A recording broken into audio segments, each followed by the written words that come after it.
Saludos, amables televidentes, bienvenidos a este su espacio Dinámica Económica, un programa de economía para todos. Hoy, como cada día, a esta misma hora, por este mismo canal, para conversar sobre diversos temas de interés colectivo. Como cada día, sí tratamos de hacer un ejercicio de orientación a la ciudadanía, y eso se torna importante. Jairo Severino, nuestro amigo y hermano, está en una asignación especial. Desde aquí le enviamos saludos y esperamos que llegue temprano. Y si no puede llegar, pues entonces lo veremos mañana y compartiremos con ustedes. El día ha estado tranquilo y al mismo tiempo ha estado tranquila también, ha estado tranquilo el comportamiento de la economía. Vemos temas diversos y son temas diversos que giran en torno a situaciones que no gravitan tanto en la gente de manera directa. Porque cuando uno hace ejercicios de acciones o de situaciones que gravitan directamente en las personas, uno piensa en dos aspectos básicos, o tres: la seguridad ciudadana, la alimentación y la salud. Y digo que la educación no, porque la educación es un servicio que recibe el ser humano, pero que el tenerlo o no tenerlo no representa un problema inmediato. La alimentación representa un problema inmediato. La salud también representa un problema inmediato. Y la inseguridad ciudadana también. En este día tuvimos una situación difícil en términos de los niveles de seguridad, porque ha habido o se registraron varios casos que tienen que ver con el tránsito, pero que también tienen que ver con la criminalidad. Vimos que en Asua fue encontrada una señora muerta, que todos los indicadores muestran un asesinato, o sea, se trató de un homicidio. Vimos también el caso lamentable de dos parejas de hombres, cada uno o cada pareja en una motocicleta en Higüey, y entonces chocaron de frente. Parece que fue un choque muy aparatoso, o no parece, fue tan aparatoso que murieron instantáneamente los 4 ocupantes de las 2 motocicletas. Entonces, uno ahí no dice que se trata de inseguridad ciudadana, sino ya de imprudencia en el tránsito.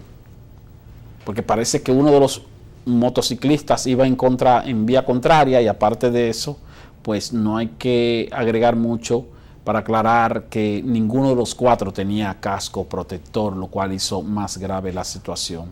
Pero cerca ahí mismo también en Higüey hubo la muerte de un ciudadano en un vehículo porque se accidentó. Parece que perdió el control, chocó y murió instantáneamente también cuando el vehículo en que viajaba se estrelló contra una verja ahí en la autopista del Coral. Pero lo más lamentable ocurrió en la zona de San José de Ocoa. En San José de Ocoa se reporta que en la madrugada de este lunes, unos ciudadanos parece que iban en una jipeta. Se dice que habían secuestrado a alguien, iban por un camino ahí en Ocoa y fueron detenidos, o no detenidos, sino mandados a detener por 2 agentes de la policía, y sin mediar palabras estos ocupantes de ese vehículo pues les dispararon y los mataron al momento, a un cabo de la policía y a un teniente, muertos, asesinados vilmente en ese momento. Luego se supo que la jipeta en que viajaban chocó, tuvo un accidente, pero más adelante fue encontrado un hombre muerto, asesinado, se presume que por las mismas personas que andaban en la jipeta, y esa persona que encontraron muerto supuestamente acababa de salir de la cárcel luego de cumplir una condena de 15 años, no sé, lo que indica que aparentemente se trató de un ajuste de cuentas, o de alguien que tal vez quiso asesinar a una persona que estuvo preso y que tal vez estando en libertad podía representar un peligro para sí mismo. No entendemos, es algo muy confuso. La policía no tiene muchos datos sobre la situación, aunque dice que está buscando a los presuntos ocupantes de ese vehículo, pero no saben ni siquiera quién están buscando, porque no saben quién ocupaba el vehículo, que son los que asesinaron a estos 2 agentes de la policía. Entonces, ¿de qué estamos hablando? Estamos hablando de un nivel de inseguridad que implica el asesinato de una manera sorpresiva y sin motivo de 2 agentes de la policía que estaban en el cumplimiento de su deber. Por lo tanto, eso es una situación que debe llamar la alerta, la alarma y la acción inmediata de la Policía Nacional como institución. No solo por el nivel de inseguridad, no solo por el hecho en sí mismo, sino porque ese hecho implicó la pérdida de 2 de sus agentes. Aquí se ha perdido una costumbre que existe incluso en otros países, incluso en países desarrollados como Estados Unidos. Y es el hecho de que cuando la policía es afectada por el asesinato de uno de sus miembros, la reacción de la policía tiende a ser ejemplarizadora. Tienden a ser efectivos en el esclarecimiento del caso, pero al mismo tiempo tienden a ser hasta cierto punto vengativos con el que osó agredir a uno de sus miembros. Porque se tratan los policías como un cuerpo, como si fueran una familia. Aquí no. Aquí eso ocurría en el pasado, pero ahora se ha perdido.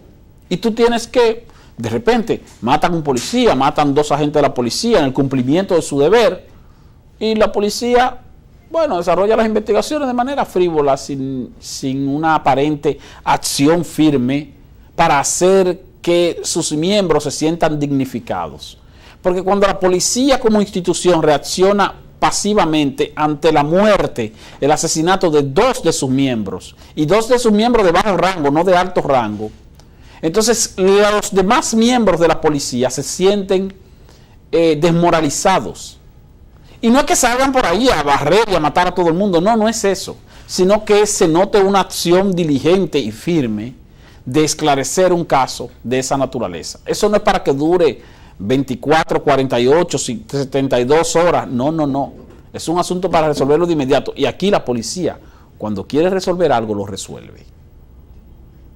Cuando la policía quiere resolver un caso, lo resuelve. Entonces, hoy lo que tuvimos fue eso, acciones de inseguridad ciudadana. Hay otras acciones, acciones de inseguridad ciudadana que afectan directamente a los ciudadanos. Y hay otras acciones que afectan directamente a los ciudadanos, como la deficiencia en los servicios de salud. Y eso también es un hándicap que tiene el gobierno del presidente Danilo Medina.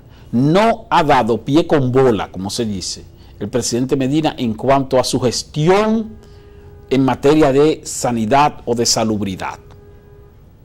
Las gestiones para reparar hospitales, para mejorar o rehabilitar centros médicos del sector público han sido un fracaso, porque se inició la reparación o la reconstrucción de 50 y tantos hospitales al mismo tiempo sin tener el presupuesto a mano, o tal vez teniendo el presupuesto a mano pero sin haberlo planificado de manera efectiva, y entonces ahora lo que tenemos es una cantidad de hospitales en donde los médicos y los enfermos se desenvuelven en medio de escombros por el proceso de construcción, pero no por un proceso de construcción intensivo, sino por un proceso de construcción lento que se detiene constantemente por falta de pago. Entonces tú lo que tienes es más pérdidas, porque cada día que se pierde en un proceso de construcción es más costo para el constructor o para el que contrató al constructor, en este caso el Estado, pero al mismo tiempo es más problemático porque estamos hablando de un ambiente, el ambiente hospitalario, donde no debe haber basura, donde no debe haber escombros, donde no debe haber ruido, donde no debe haber incomodidad.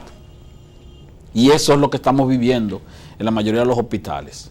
Un proceso supuestamente de reparación, pero al ser un proceso lento y detenido en múltiples ocasiones, que no se termina, entonces se torna en un caos en vez de tornarse en una solución. Y eso afecta el servicio o la calidad del servicio más todavía, porque la calidad del servicio de salud en la República Dominicana, la salud pública es mala, incluso de la salud privada también. Es mala la calidad. Y entonces a eso usted le agrega el hecho de que esos hospitales donde el servicio es malo, ahora es peor, porque esos hospitales están en proceso a medio talle, en proceso de reconstrucciones mal hechas o mal planificadas. Vamos a una pausa y cuando retornemos seguimos hablando dinámica económica.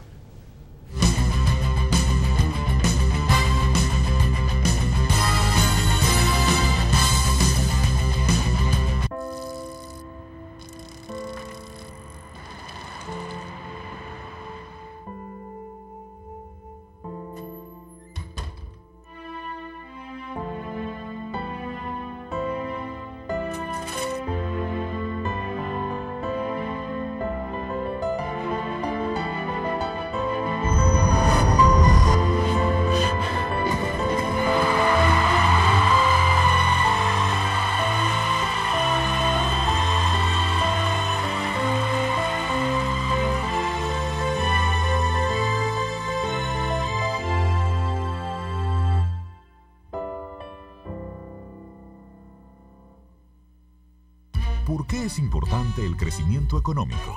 Imagina que la economía no está creciendo y no se están generando suficientes empleos. A tu hija, que se acaba de graduar de la universidad después de tanto esfuerzo, se le dificulta encontrar un buen empleo y tú estás en riesgo de perder el tuyo. Ante la falta de crecimiento económico, las empresas están cerrando y nadie está dispuesto a invertir. Como consecuencia, tu familia no podrá aspirar al nivel de vida que soñaste para ellos. Por esto, el Banco Central contribuye a un crecimiento sostenido de la economía a través de la implementación de una política monetaria orientada a mantener la estabilidad de precios, mientras procura la regulación eficiente del sistema financiero y el adecuado funcionamiento de los sistemas de pagos. Un crecimiento económico estable crea un clima adecuado para el aumento de la inversión, promueve la creación de empleos y el aumento del ingreso, lo cual, unido a la ejecución de políticas públicas, contribuye a reducir la pobreza, es decir, el crecimiento económico sostenible. Sienta las bases necesarias para alcanzar el desarrollo y mejorar las condiciones de vida de tu familia, permitiéndole un mayor acceso a bienes como electrodomésticos, muebles, computadoras, transporte, porque cuando una economía crece de forma estable y sostenible en el tiempo, tus sueños de hoy serán tus logros del mañana. Campaña de Educación Económica y Financiera del Banco Central de la República Dominicana. Por la estabilidad y el crecimiento.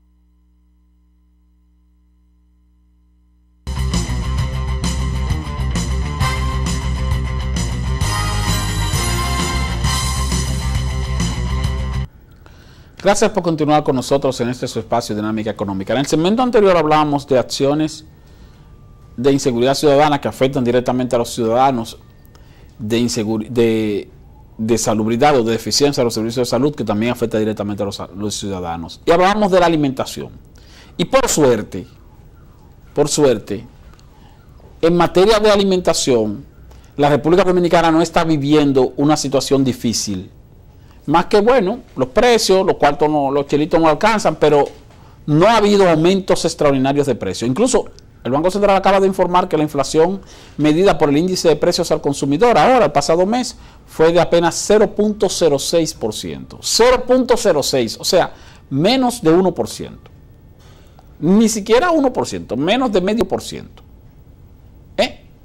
Entonces, eso es importante, porque eso indica que los precios no están subiendo tanto. Los precios principalmente de los productos de la canasta básica.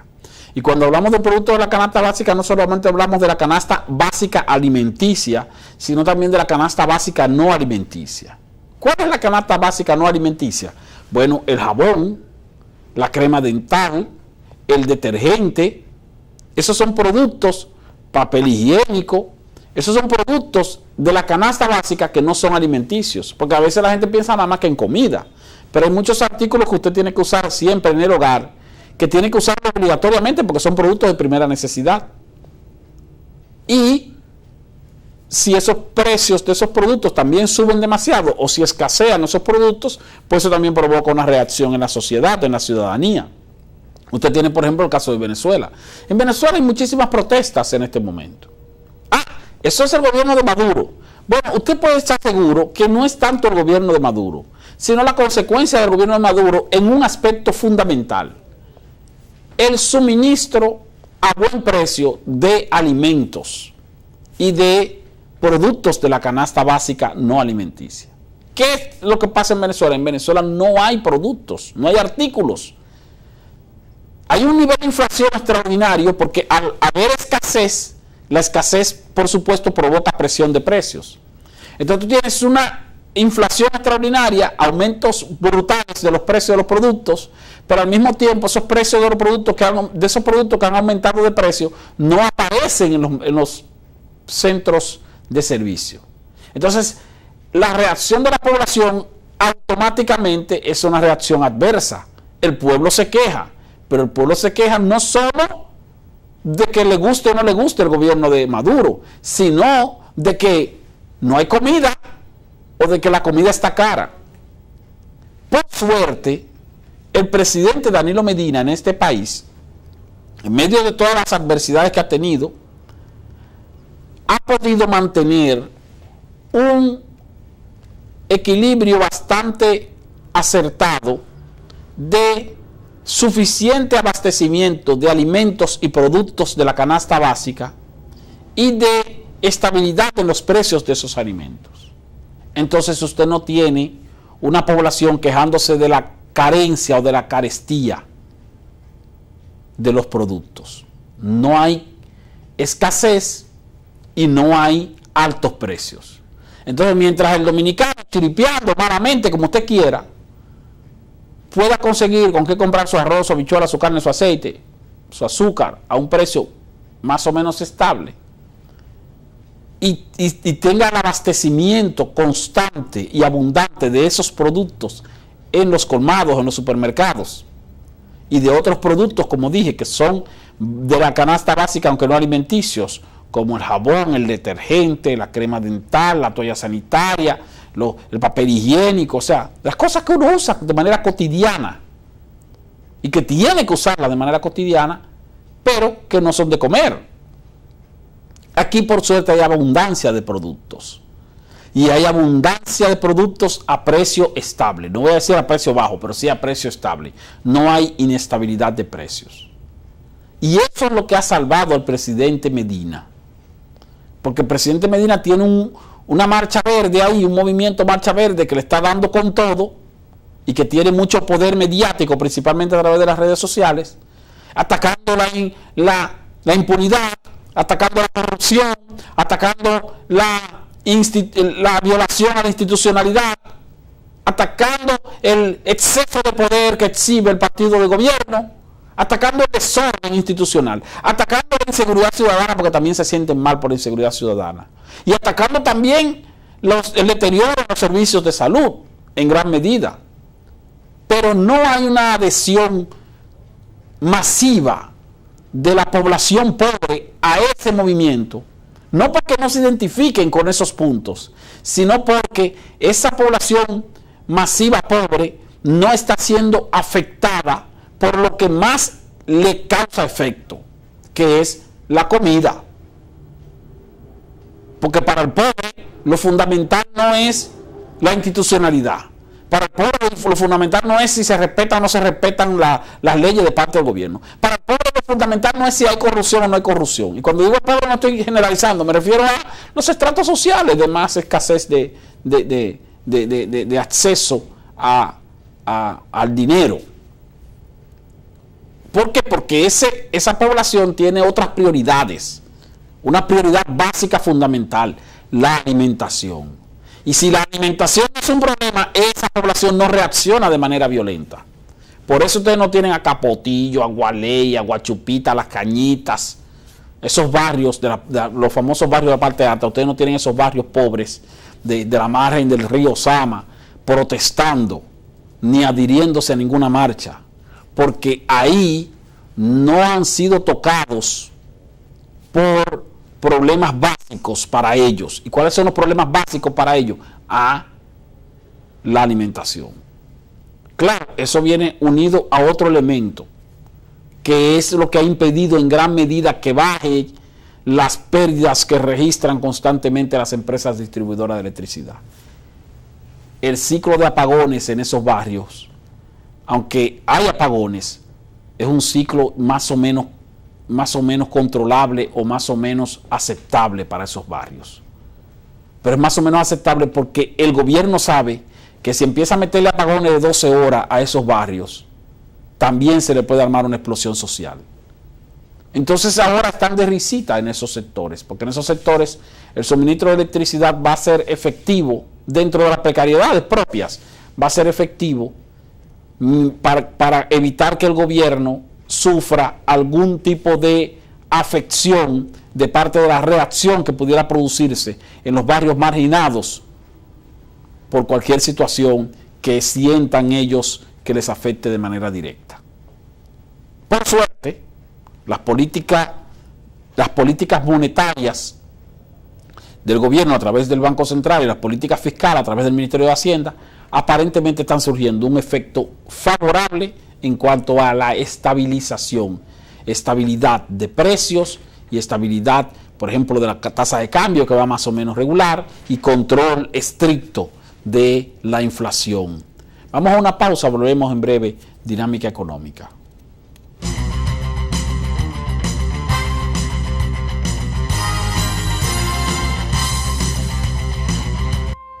Atendemos casos, ayudamos personas. El servicio al cliente es lo más importante para nosotros. Tratar a cada persona como un miembro de la familia es nuestra prioridad. Brindar las mejores atenciones es nuestra misión. Yo fui víctima de un fraude electrónico vía internet. Pude ir al banco del cual me fue sustraído el dinero a tratar de que me dieran auxilio. Llegué a ProUsuarios, hice la reclamación formal y para mi sorpresa, la superintendencia resuelve que el banco me devuelva mi dinero, ya tú sabes. Sentí en ProUsuarios un equipo dispuesto a darme servicio. Así me sentí en ProUsuarios. Superintendencia de Bancos de la República Dominicana. Cuentas con nosotros.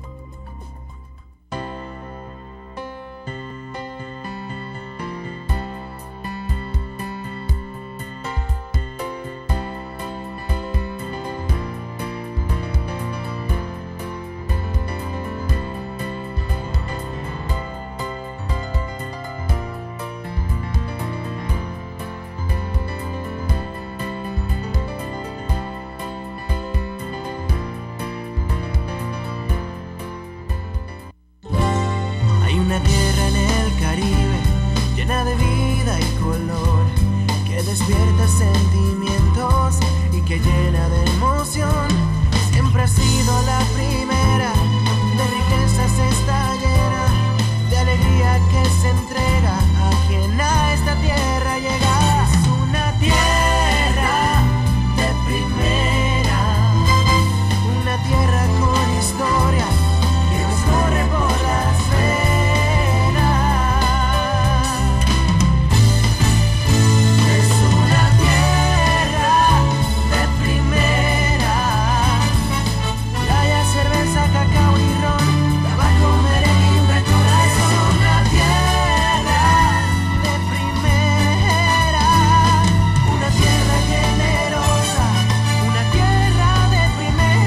Ministerio de Industria y Comercio, generando empleos y progreso.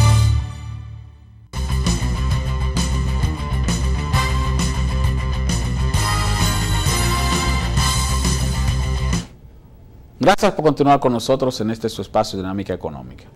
Bueno, este fin de semana, como ustedes saben, fue un fin de semana cargado por la atención de la ciudadanía en el caso de conocimiento de las apelaciones de las personas que han estado sometidas a la justicia por el asunto de Odebrecht.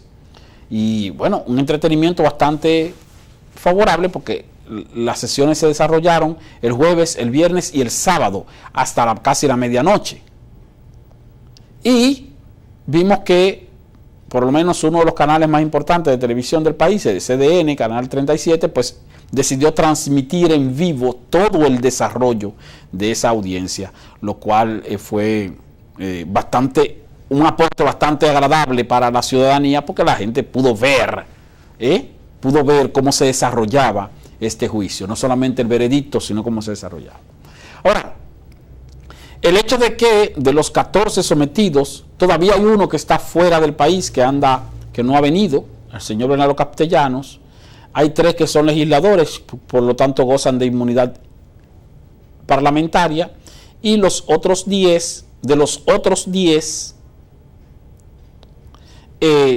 la segunda Cámara Penal de la Suprema Corte de Justicia, integrada por 5 magistrados, pues decidieron mandarlos a sus casas con diferentes medidas, uno como preso domiciliario, los otros 7 con garantía económica, y bueno, 2 presos domiciliarios, los otros 6 con garantía económica. Digo 2 porque hubo uno de ellos que no presentó apelación, que es el señor Rodríguez, que está como preso domiciliario, y entonces también quedó como preso domiciliario el señor Conrado Pitaluga. Los otros 6 están con libertad bajo garantía económica, fianza, y 2 quedaron presos, o sea, con coerción de prisión, que son el señor Ángel Rondón, el empresario, y el ex ministro de Obras Públicas, el señor Díaz Rúa. Ahora, lo que más ha llamado la atención es la reacción o la motivación que tuvo la magistrada Miriam Germán Brito, presidenta de la segunda cámara y quien presidió esta corte colectiva de jueces, donde advertía, y es una advertencia que la Procuraduría General de la República, en vez de querer refutar, debería agradecer, y agradecerlo en silencio.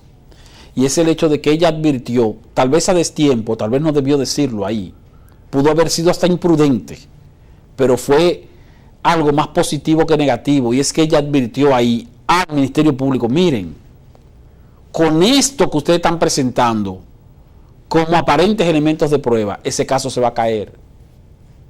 Lo que les dijo fue: ármense un expediente con pruebas más contundentes, porque si las pruebas que van a utilizar son las delaciones imprecisas de los brasileños allá, eso no es elemento de prueba suficiente para mantener a una persona en prisión. Entonces, cuando se vayan a juicio de fondo, traten de tener elementos que sean más contundentes, porque si no van a tener que soltar a todo el mundo. Eso fue, en resumidas cuentas, lo que quiso decir la doctora Miriam Germán Brito a los representantes del Ministerio Público. De inmediato el procurador salió diciendo que bueno, que no, procurador, guarde silencio y mande a sus fiscales a guardar silencio. Vayan y siéntense a reflexionar y a analizar lo que esta magistrada acaba de decir, que tal vez no debió decirlo en ese escenario, pero al mismo tiempo les está haciendo un favor, y es haciéndoles el favor de que reestructuren su expediente y que lo armen con elementos de prueba más contundentes para que tengan la seguridad de que por lo menos van a conseguir algún tipo de sanción efectiva y de que no se les va a caer ese caso. Y cuando se les caiga, porque lo que está diciendo la magistrada, una magistrada que no hay quien la cuestione aquí como que está vendida, porque no, por su trayectoria. Lo que está diciendo la magistrada es: con esos elementos de prueba, ese caso se va a caer. Entonces, advirtiendo eso, ¿por qué? Porque cuando se caiga, van a decir que entonces que la justicia se vendió. Entonces, ella está advirtiendo eso porque ella es miembro de la judicatura, ella es juez. Entonces, atención, para que no se diga que la justicia se vendió, sepan que el Ministerio Público está presentando un mamotreto y tiene que presentar algo más contundente. Así la justicia puede actuar de manera efectiva y se va a evitar que la gente pueda interpretar que hubo una vendetta. Pero ya hemos terminado de conversar con ustedes en este su espacio Dinámica Económica. Vamos a terminar diciendo, como siempre, que nos vemos mañana a esta misma hora por este mismo canal. Bendiciones.